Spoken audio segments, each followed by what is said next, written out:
За за өдрийн мэнд. За Чехийнханда Чехэд юу анхаарах вэ? Ээлжид лайв акшн хийх гэж байна. За энэ удаа орон сууц лизинг тийм Монголда байртай болох тухай яриад мөн Чехэд одоо байртай хэр болж байна та хэд маань удаан хугацаагаар Чехэд байгаа улсуудад маань одоо байрны асуудал ямар шүү хэр шийдэгдэж байна. Монголда байртай болох асуудал маань хэр шийдэгдэж байна та хэд маань тийм ээ. За өнөөдөр байрны тухай ярих том шалтгаан боллоо л доо. Юу гэсэн гэхээр цаг хугацааш бас гом хурдан өнгөрч шүү дээ. Тэгээ нодлын чинь одоо лизинг компанитай хамтарч ажилласан одоо гэрээ хийгдээд тэгээд одоо гэрээний маань жилийн маань хугацаа дуусаад тэгээд өнөөдөр очиж их чинь гэрээгээ сунгууллаа. За тэгэхээр Чехэд байгаа монголчуудаа хамгийн гол нь одоо маш богино хугацаанд одоо эх орондоо байртай болох асуудлыг одоо өргөжлүүлээд одоо агент маягаар ингээд ажиллах гэрээний маань хугацаа тус учраас их чинь сунгуулад ингээд ирлээ. За тийм учраас та эдийг маань одоо их чинь лизинг компани маань одоо агент хэврээ одоо 24-25 онд үргэлжлэх болно гэдгийг мэдгэж байна. За тэгэхээр Монголда байртай болох гэж хүсэлтэй байгаа улсууд маш их байна. За тэгэхээр дахин их чинь бас яг та нарт маань зарим нь магадгүй сонсоогүй байгаа. За зарим нь магадгүй дөнгөж очиод удаагүй байгаа хүүхдүүдтэй илүү одоо бас төвлөрч та хэд маань илүү сонссон дээр баг. Магадгүй эндээс очих байгаа хүмүүс бас сонирн байхаа баг тийм ээ. Очиод бас 6 сар болчихно гэдэг чинь маш амархан. Яагаад 6 сар гэж байгаа болохоор 6 сарын цалингийн тодорхойлолт хэрэг болдог учраас 6 сар болчихгоодаа ер нь та хэдийн маань бүхий л одоо Чехэд үйл ажиллагаа явуулах, ажиллагаа солих, Монголда байртай болох одоо жолооч болох гэдэг чинь ер нь 6 сарын дараа л одоо бүх л одоо нөгөө нэг эрх үүрэг нь хүчинтэй болдог штэ. Тийм учраас мөн ялгаагүй Монголда байртай болох ёстой болъё гэсэн хүсэлтэй байгаа улсууд 6 сарын дараа л энэ асуудал бас ярьж одоо асуудлаа өргөдлөө өгч болох ийм хугацаа байна. За Монголд лизинг компани асуудал бол ер нь лизинг компани бол нийтдээ 10-аад улсад одоо 28 агентууд одоо ажиллаж байна. Одоо агентын тоо бол нэмэгдэж байгаа бололтой. За үйл ажиллагаагаа 2021 оноос эхэлсэн. За тэгээд ер нь бол зорилготой ирээдүйн хөрөнгөтэй Монгол иргэн таныг бид бүтээнэ гэсэн ийм лозунгтай дээр ажиллаж байгаа. Маш сайхан залуу одоо боловсон хүчнээр дүүрсэн ийм компани байдаг. За тэгэхээр одоогийн байдлаар давхарсан тоогоор 80% нь гадаадад байгаа монголчуудаа орон сууцтай болох зорилготой ажиллаж байна гэж байгаа. Тэгэхээр ерөнхийдөө Монголд ажиллаж байгаа биш гадаадад ажиллаж байгаа л монголчуудаа төвлөрсөн ийм том зорилготой ийм компани байгаа шүү дээ. Гадааддаа байж хатаа л та хэд маань орлоготой, цалин мөнгөтэй байгаа дээрээ эх орондоо үл хөдлөх хөрөнгөтэй, эх орондоо ээж аавыгаа үр хүүхдүүдэд байлгах одоо ийм байртай болох асуудлыг л эдгээр дэмжих зорилготой ийм компани байгаа шүү дээ. За зах зээлийн байдлаар бол 2021 онд бол 183,611 он иргэн 82 оронд одоо Монгол иргэн амьдарч байгаа юм байна. Одоо зах зээлийн 21 оны судалгаа гэж байгаа юм л. Гэхдээ одоо ч бүр 24 болчлоо. Энэ тоо нэмэгдэж хасах ерөнхийдөө нэмэгдэн хасагдсан янз янз байгаа баг. Гэхдээ дунджаар гэж ярьж байгаа шүү дээ тий. Тэгэхээр одоо жишээлбэл Солонгост бол одоо 48,200 гэж байгаа. Одоо бол хэд болсон мэдэхгүй байна. Ерөнхийдөө энэ бол 21 оны статистик гэж байгаа. Би 23, 24-ыг олж чадсангүй.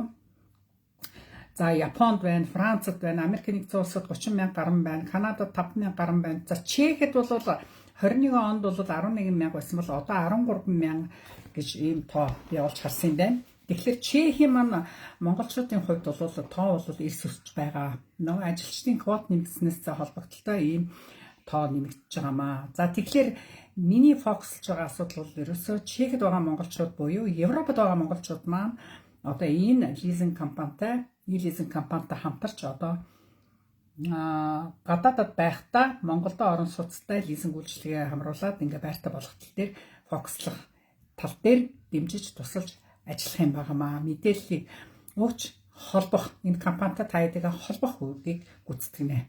Тийм ээ. За дундаж статистикаар бол ер нь бол гадаадд байгаа хүмүүс эх орондоо 511 сая доллар энэ 10 жилийн өмнөхөөс 2 дахин их мөнгө шилжүүлж байдг юм байна. Маш их мөнгө шилжүүлдэг. Яг л цалингаа авлаа, Монгол руугаа явуулдаг. Ар гэрээ дэжээ, хүр хүүхдээ дэжээ одоо янз бүрийн орон сууц авах гэх мэтийн одоо янз бүрийн хэлбэрээр энэ мөнгө шилжиж байгаа. За энэ тоо бол өшөө их өссөн гэсэн мэдээлэл байна лээ. За e-leasing компани нэг гол чухал юм юу гэдэг вэ гэхээр ерөөсөө 36 сарын дотор таны байр төлөгдөд дууссан байх ёстой. 3 жилийн хугацаанд. За энэ бол маш хурдан. За энэ дээр би юу хэлэх гээд байна гэхээр гадаадд байгаа хүмүүст бол Монголд бол ямар ч банк ипотекийн асуудал бол ерөөсөө зөвшөөрдөггүй шүү дээ. Тэ.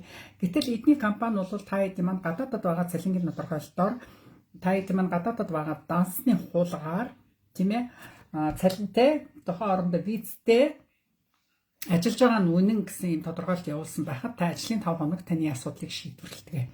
Маш хурдан шийдвэрлэдэг нь маш гайхалтай.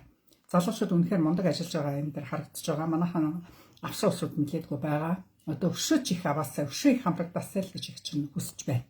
За тэгэхээр орлогын төрөл бол хамаарахгүй гэж байгаа. Гэхдээ ерөнхийдөө патентаны хийж байгаа гэж ярьдаг ч тийм хуваараа хөдөлмөр эрхэлж байгаа хүмүүс байж болж байна. Эсвэл одоо ажил хийж байгаа нь ер нь массан ажил хийж байгаа шүү дээ. За бизнес эрхэлж байгаа нь маш одоогийн байдлаар маш цөөхөн байгаа ч ихэд бол тийм ээ. Гэхдээ тэд нар ч гэсэн болно. Татварын орлого мэдүүлэхээр одоо энэ талбайд бол энэ проектэнд бол хамрагдаж болно. За лизинг олгоход бол байшингийн талбайны хэмжээ бол хязгааргүй мөн лизингийн хэмжээ хязгааргүй гэж байгаа. За тэгэхээр та 100 чиний цалинчин чиний орлогын мэдүүлэлчин л хүрдэг юм бол чи 100 саяас 150 сая 200 сая 300 сая мянган төгрөг 300 сая төгрөгийн одоо байшин орон сууц авах хамгийн гол нь чиний орлого шалтгаална. Хэдэн төгрөгийн байшин худалдаж авах вэ? Хэдэн квадрат метр байшин орон сууц худалдаж авах вэ? Тэрнээс чинь шалтгаална. Чиний чадамжаас шалтгаална. Яг чадамж шалтгаална гэж би ярьж байгаа гэхээр магадгүй та өнөөдөр Чехэд 3-4 жил амьдарчаад чамд худалдаж авах гэж байгаа. За жишээлбэл яг атайхан орон сууц нэг 200 сая төгрөгийн юм уу 250 сая төгрөгийн орон сууц нь 3-4-өөр байр худалдаж авах гэж байгаа бол магадгүй чамд нэг анхны суурь хураамжийн одоо 20% эдгээр шалж байгаа шүү дээ. Тэгэхээр 20 биш 40-50% чамд дасан ч байгаа байж магадгүй байхгүй хадгаламж. Хураасан мөнгө гэж. Тий. Тэгэх юм бол чи үлдсэн мөнгөндөө зээл авах бүрэн боломжтой, лизинг авах бүрэн боломжтой. Тэгэхээр заавал яг үндсэн тавьж байгаа эдний шаардлага бол 20% хамгийн бага нь 20% мөнгөө та нийт худалдаж авах гэж байгаа үйл хөдлөл хөрөнгөнийхөө 20%-ийг чи өөрөө төлсөн байх хэрэгтэй гэж байна. Тэгэхээр над байр чинь 200-300 сая төгрөгийн байр байх юм бол хязгаарч гэж 200-300 сая төгрөгийн байр байх юм бол тэрнийхээ чамд хэдэн төгрөг байна? Үлдсэн мөнгөндөө лизинг ав. Чиний хадгаламжинд магадгүй өнөөдөр 100 саяны бэлэн байгаа бол үлдсэн 100 саятай ч юм уу эсвэл үлдсэн 50 саятай лизинг авч болж байна. Хэрвээ чиний хадгаламжинд 100 сая төгрөгийн байрны 2 өрөө байр авах гэж байгаа бол магадгүй нэг 20-30 сая төгрөг байгаа бол үлдсэн 70 саятай авч болж байгаа байхгүй. Тэ? Тэгэхээр дахин хэлэхэд чиний дансны үлдэгдэл, дансны хуулга, мөн цалингийн тодорхойлолт чамд заавал наашны илгээх хэрэгтэй болно.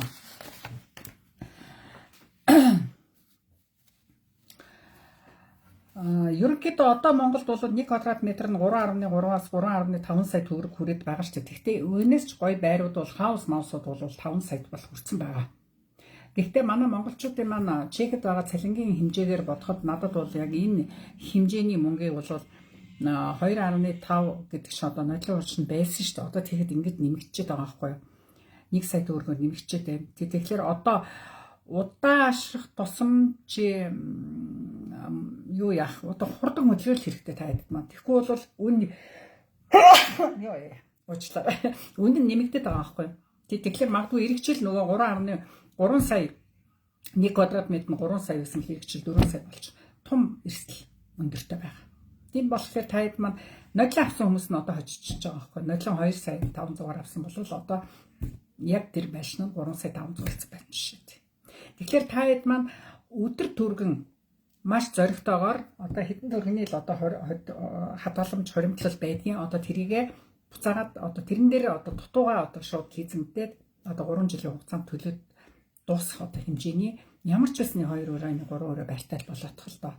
Бүр яг мөнгө үнэхээр баг хураагдсан, хадгаламж байхгүй, жоохон хүнд хэцүү, ам бол олуулаа айдрахам л ядаж нэг өрөө байрыг Монголд авах тэр хэмжээнд л одоо ханцаагаар шумлаад орсон зөв шүү. Айгаад эргэлзээд байгаад тахлаар мөнгө угаасаа өргөдчихдөг. Юунд дүрсэн мэддэхгүй нэг мэдгэд хэдэн төгрөг нөгөө цалингаа авсан, сар болгон авсан 10 20 мянган корон ч байхгүй л болцсон л байдаг. Нэг мэдгэд 20 30 жил болцсон л байдаг. Монголчгүй чекчгүй л болцсон байдаг шүү дээ. Тийм биз дээ. Тийм болохоор хэдүүлээ энэ дээр ерөөс хурд хэрэгтэй. Зориг хэрэгтэй. Золиос хэрэгтэй. Золиос гэдгийг яагаад гэж байгаа гэхээр угаасаа нэгэндээ нэг ийм юмд одоо зориглох юм бол та бүсэж хангална. Угаасаа ойлгомжтой. Бүсэж хангалж маш бага мөнгөтэй цаашаа одоо үлдсэн мөнгөө цалингаас үлдсэн хэдийгээр шавхаж наашаа Монгол руу явуулна. Гэтэ 3 жил гээд маш хурдан дуусчихна. Маш хурдан дуусчихна. Энэ бол орон сууцуд бол Монголд бол чанартай ч орон сууц байна. Чанаргүйч байна. Гэтэ та хэд маань бас чанартайг мэдээж хэрэг сонголт хийх бол боломж зөндөө байна. Яа, Монгол шиг их сонголттой юм алга. Шин байшингууд л сүндэрлээд байна. Одоо сүүлийн үед барилгын компаниуд маш хурдан барьж байна. Тийм маш хурдан барьж байна. За энэ дээр юу анхаарах ёстой гэхээр хамгийн гол нь бариад дууссан байшин дээр л хэдүүлээ фокуслсан дээр баг шүү. Тэрнээс биш хизээ баригдаад дуусах нь мэддэхгүй тий. За тэгээд компаниа сайн мэдхгүй тий. За тэгээд мөнгөчгүй байшинчгүй болох асуудал зөндөө гардаг. Хамаатан садангууд чинь завгүй та нарын орноос тэнд ингээ хөөцөлдөд явах хүн байхгүй. Тийм учраас та хэд маань үнэхээр дууссан гэрээгээ хийлээ. Урчилгаа 20-оос одоо хэдэн хувь байдгийг тэрийгэ төллөө. Үлдсэн мөнгөн дээр л лизинг аваад ингээд бүсэж хангалаад хэдүүлээ сардаа төлбөр төлөөд ингээд дуусгах. Ийм л зоригтой ажиллах хэрэгтэй. Зоригтой, золиостой ингэж л ажиллана хэдүүлээ. Тий. Золиос гэдэг заавал байх хэрэгтэй болно. Тэгжээж юм яахгүй бол та хэд маань зүгээр байгаа зургаар нь за цалингаа буухаас өмнө баг үрээд дуусчдаг. Тэгээ юунд үрээд дуусч байгаа? Яг чулуу болгож гин үү цалингаа өнөөдөр та хэд маань чулуу болгож чадж гин үү? 5 цаг цааш нь хийж чадж гин үү чи? Яг үннээ хэлтэй. Тэгээд нэг ямар нэг юмд ингээд анхаарлаа ингээд яг төвлөрүүлчихлээ. Нэг мэдгэл яа 3 жил ямар амархан дуусч байгаа. Миний байшин мөнгөний хамт тооцог дууссан. Угаасаа та нар гэрээ хийнгүү төлхөр авчихна. Тэгээд тэр төлхөрөө авчиж байгаа юм чинь шууд юу яачих штэ. Тэрэндээ одоо аав ээжигээ байлгано түрээсэл нь одоо та нарын асуудал штэ. Тий. Төлбөрийг чинь дуусахыг хүлээхгүй штэ. Тэр төлхөрийг чинь гэрээ хийнгүүт очино. Тэгэхээр тэр 7 хоногтой л юу штэ. 7 хоногтой та төлхөөрөө авчна л гэсэн үг байхгүй. Чиний бүх вижугаар юм чинь чекээс хүрээд ирсэн болох ёос асуудал байхгүй. Манайхан Монголд чектэй энэ дэр бас нэг юм би чинь бас хэлэх гээд байна.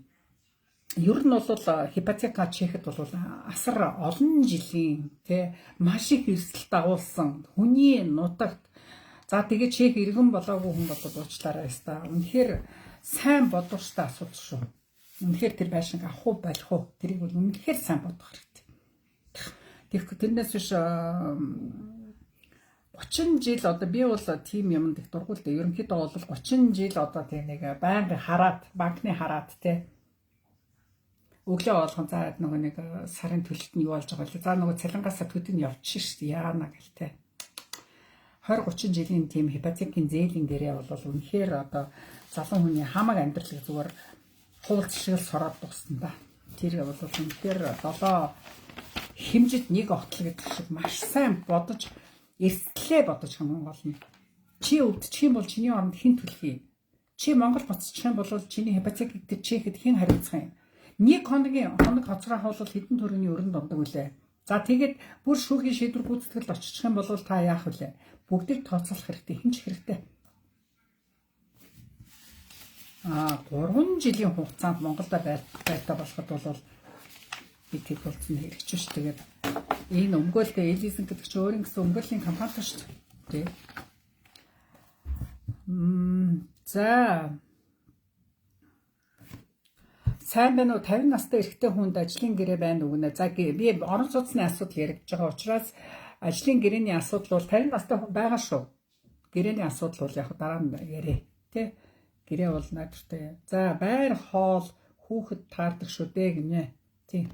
Сайхан бэлэг сайхнаа. Цалин та хоёр гэр бүлэрээ очисон хүмүүст бол зах хэмжээний их зөв зүйтэй зарцуулалт хийж бол бүрэн болдог шүү дээ чих. Ганцхан хүнд бол үнэхээр хоол, байр, хүүхэд гэж таарна. Гэр бүл хүмүүс хоёулаа байж байгаа цаг та одоо 40 мянган короны бол байрандаа хэдийн өгдөг юм байна. Одоо тэгээд би бол эрхчүүч цааш нь хийх мөнгө бол гарна. Хэрвээ гарахгүй байгаа бол та давхар орлогын асуудлыг заавал шийдэх хэрэгтэй. Тий. Ер нь бол цалингаас цалингийн хооронд байгаа улсууд бол чанарын хувьд бол үнэхээр чанга. Би тэрийг бол үнэхээр ойлгож байна. Тий. Давхар хажуугаар нь орлого байхгүй бол та за тэгээд тооцоо жоохон тааруу бол мөнгө хураах цааш нь хийх хадгалах бол хэцүү. Ерөнхийдөө бол ер нь чект оцсноос хойш овоо хэдэн төгрөг хураацсан улсууд зөндөө байдгийн байна. Байдгийн байлээ. Тийм хүмүүст бол энэ төсөл бол үнэхээр окей. Үнэхээр бест шүү. Үнэхээр гоё төсөл шүү. Тий. За лизинг орвол байрныхаа байршлыг өөрөө сонгох уу сая орж ирлээ гинэ. Тийм шүү мэнд Эрдэнэ сувдаас хотод Улаанбаатарт авах гэж байгаа байраа эхлээд та нар судалж үзэх ёстой. За аль дүүрэгт авах уу, аль районд авах уу, аль хороолт авах уу, тийм ээ. Цэвэр ус мус нь ямар шүү юм. Тэ байшин дууссан барилган дээр төвлөрөөр гэж би хэлээд байгаа шүү. Дууссан байшин дээр зөвхөн Улаанбаатарт шүү. За ёо. За тэгэхээр байраа сонгочин, байрныхаа үнийн дүнг мэдчин. За тэгэхээр үнийн дүнгийнхаа 20%-ийг хамгийн багадаа 20% чи тушаах чамд мөнгө байна уу? Энийгээ сайн судлах хэрэгтэй. За тэр чинь үнэхээр байгаад окей болох юм бол хүсэлтэд гаргаж болно. За ёо.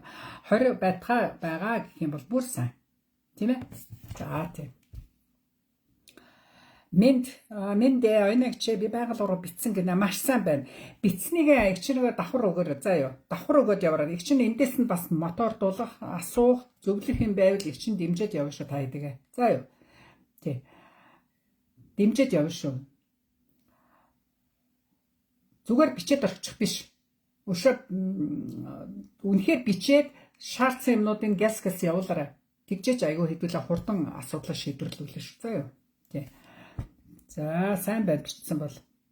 Ахой тийм шүү гэнэ яг үнэ. За сайн байна уу энэгч сайн их чинь сайн л байна. Лайв хийхтэйгэл байна ямар ч байсан. За.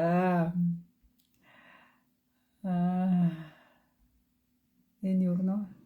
Юу сонгох уу гэж биччихвэ. Цалин. Чехийн энэ юу нэ? Чехийн цалин яагаад комент налга болчихсон. Чехийн цалин баг болохоор зээл өгөхгүй юм биш үү гинэ. Ерөөсө цалин баг болохоор хипотекийн таймертай шүү дээ. Цаашаа бол доо.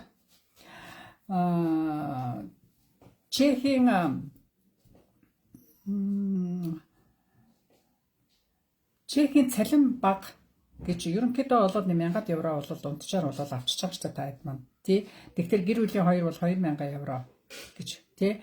Тэгэхээр яг хуу хипотекийн зээл бол чехэд бол ерөнхийдөө цалин сайтаа бол тэг өгдөг штэ. Одоо тэгтээ өгөлт нь бас жоохон бууралах шиг байна тий. За Монголд бол тэр орлогоо мэдүүлсэн байхад та хэд маань болохгүй юм байхгүй. За ээж нарын хувьд хүүхдээ хараад сууж байгаа матерскид байгаа ээж нар аягүй хөрөгдөл өгдөг. Гэхдээ хамгийн гол нь матерский монгол Зэшовский Плеспева гэдрийг бол орлого гэж үзэхгүй байна. Хамгийн гол нь цалинг л хамгийн гол нь орлого гэж үзэж байгаа юм байна шүү энэ компани. Тий. Компанийнхаа нэр хаягийг бичиж болох уу гинэ. Бололгүй яах вэ? Би чатар өгье. Энэ e-leasing компани гэдэг байгаа. Маш олон орон даа ялангуяа Солонгосынхан, Японыхан одоо орон сууцсан зээлэнд бол маш сайн хамрагдаж байгаа. Манайх ч гэсэн одоо миний лайв сонсож байгаа Европод байгаа хүмүүс маань бас эгчтэйгээ холбогдож болно. Тэгэх юм бол эгч нь зуучлаад та ийм учиртай юм шүү гэдэг тайлбарлаад өгч болно. Асуух юм байвал та хэдий маань та хэдийгээ шууд тэр компани одоо боловсрол хариуцсан хүмүүстэй шууд холбоод Улаанбаатар та хэд маань одоо амралтаар аягүйх Монгол ирж штэ. Тэгэхээр шууд тэр компани дээр очиод бас борлуулагч нартай уулзаж болно. Уулзаад дэлгэрэнгүй мэдээлэл аваад асуудлуудаа шийдвэрлүүлээд ч гэсэн буцаж болох асуудал шүү. Тий. Эсвэл Монголд ирэхээс өмнө цалингийнхаа хуулгыг, банкныхаа дансныхаа хуулгыг аваад ирэхэд бас зүгээр шүү, тий. За тэгээд энэ Монголд ирж байгаа юм чи байр маараа үзээ, тий, нэг үр бүтээлтэйхэн шиг зөвхөн зугаал хамрах биш, үр бүтээлтэйхэн шиг ирээдүйд бас хөрөнгө оруулалтын юм хийчихэд буцвал одоо та хэд маань бас хэсүүгээр байгаа юм да. Тий. Тэрнээс зүгээр нэг ууж идээд хөдөө гадаа явж байгаад буцаад явчих биш, тийм ээ. Нэгэндээ ирж байгаа юм чинь банк дансаа зэгслээд, тийм ээ. Хөрөнгө оруулалтын асуудал Монголдо юу байна? Газар асуудал юу байна? Орон сууцны асуудал юу байна? Энэ болгоныг бас ингээд шийдэд бас мэдэх ёстой юм асуугаад ингээд явчих хэрэгтэй юм шүү. За. Надад бол нэлээдгүй хүүхдүүд за байр сонирхъя гэж зөндөө биччихсэн. За 20-30% бүрдүүлчихэд холбогдъё гэсэн улсууд байна. Одоо тэр улсууд маань мөнгө төгрөг нь юу болж байна? Эргээд надтай холбогдоорой. За юу. Тий. Тэрнээс биш нэг юм зорчоод тэгээд нэг 5 маргааш нь марчаад ингээд яваад байвал бид нар амжилт хүрэхгүй шүү дээ. Дөрвтойхон шиг, гүцэтгэлтэйхэн шиг тий ингээд явал хэдүүлээ бас зүгээр байна та тийм ээ. За. Зээл өгнө хамгийн гол нь урьдчилгаа мөнгөөс их шалтгаална. Урьдчилгаа бол заавал авна тий. Хамгийн бага нь 20% заавал авна шүү. Тий. За нэг юм сонирхтой тэгээд та хэд маань байр орон сууцны тал дээр одоо асуухан байвал коммент дээр бичиж болно.